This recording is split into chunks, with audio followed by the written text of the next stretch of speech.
Why is America so fixated upon the 12 steps and the disease model of addiction? Well, the 12 steps grow really from 19th century American revivalism. They grow from the temperance movement, which most people can't envision today. There were songs, there were plays, there were lectures across the United States explaining to people that if they drank, they would succumb to the disease of alcoholism. And that has had imposed upon it a layer of scientific sounding brouhaha, where we claim that we're going to come up with a medical resolution for people's behavioral, emotional, social, and economic problems. If that were true, it would be a miracle.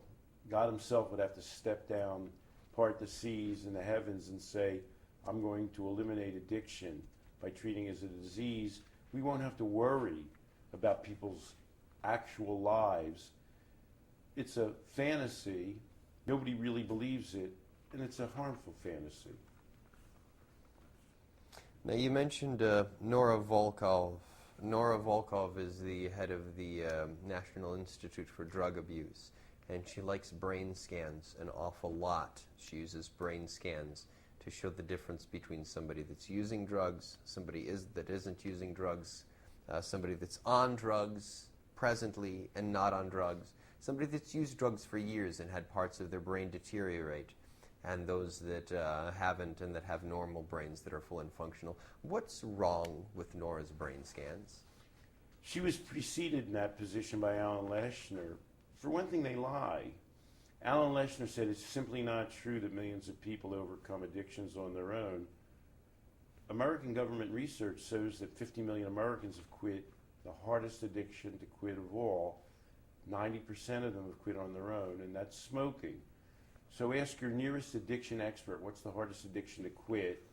And when they say smoking, look around and say, has anybody around here quit smoking? And when half the people raise their hands, ask them how many have quit on their own or with treatment, and virtually all will say they've quit on their own. And then turn to the addiction expert and say, it seems that a majority of people quit the hardest addiction of all, and they do it on their own. How does that jibe with what you're trying to tell me? Nora Volkow is performing that ancient art where the drunk man is found looking for his keys under a light in the street, and when somebody says to him, oh, you lost your keys here? And the man says, no, I lost it down the street, but the light's so good here. The NIDA has a great process for giving out grants for people to study addiction.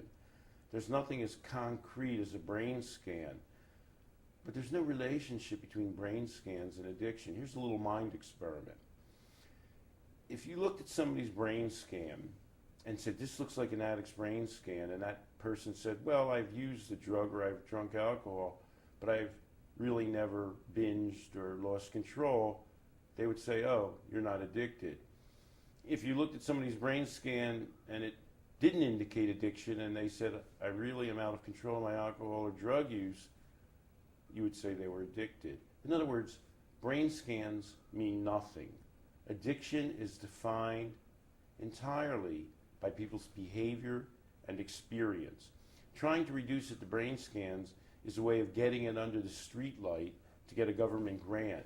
It has no actual applicability to human experience. So when I use cocaine, my brain doesn't turn into a rainbow? You have to ask Nora Volkow. Of all the people who've ever used cocaine, what percentage become addicted? Of all the people who've been addicted to cocaine, what percentage remain addicted? The answers to those two questions are 10%. Nora Volkow kind of knows that because I know it from government research. But if she were to admit that, then she'd have to say, why are we doing brain scans of cocaine use? It's only the rare person who becomes addicted and remains addicted to cocaine. Looking at the impact of cocaine on the brain is tremendously uninformative in terms of understanding compulsive cocaine use. Do you think Nora Volkov knows about the big picture of the elite's plan for social engineering, or that she's just making these things up because she needs a job, or she really thinks she's doing some good but isn't, in light of all of the evidence? Well, I think it's three things. She needs a job. She's got a prominent position. She's well rewarded emotionally and financially for coming up with this idea. And she probably thinks, and certainly likes to tell her close relations, that she's really helping people. But she's not really practicing science. She's practicing temperance ideology. She's enacting a cultural bias. She's not openly exploring scientific questions. Of course, you're aware that Nora Volkow is the granddaughter of the socialist, the communist leader Trotsky, and he practiced utopian socialism, which turned out to be unworkable. Nora Volkow is a practitioner of utopian neuroscience, which is equally unworkable. It's quite the shame, because I'm actually quite a fan of Trotsky, so... The family bloodline... But I'm sure that propensity to adhere to scientific principles is not genetic, just as addiction is not genetic. She shows the same strengths and weaknesses he did. She's an idealist. She sees things in platonic, idealistic terms. Unfortunately, she and her grandfather were out of touch with reality. He ended up dead. She ended up head of the National Institute on Drug Abuse. I don't know what's worse. Head of the NIDA gets paid better.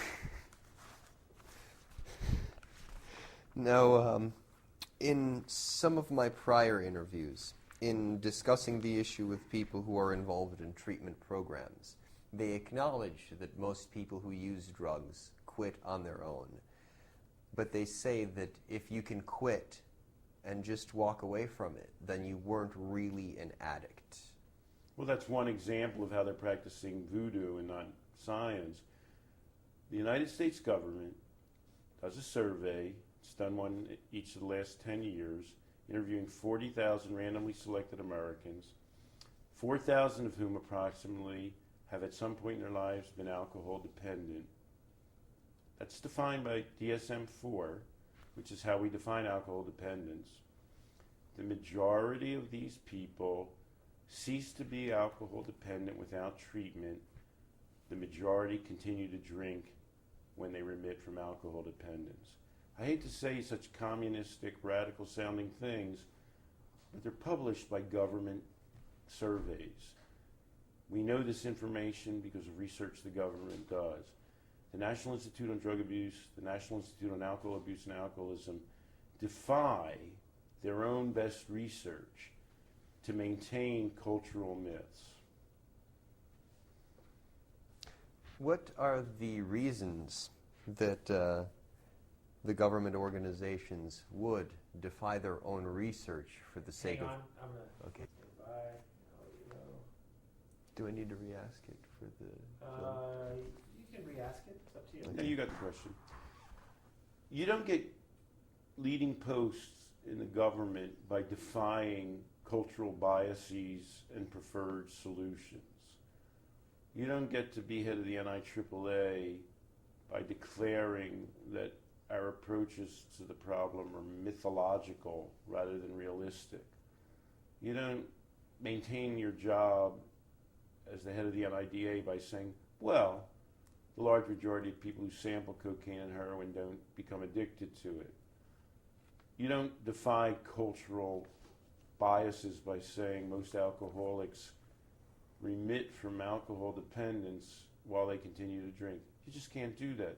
That's not how you become a government bureaucrat and keep your job. Only wild-eyed radicals and people who actually read government publications say those things.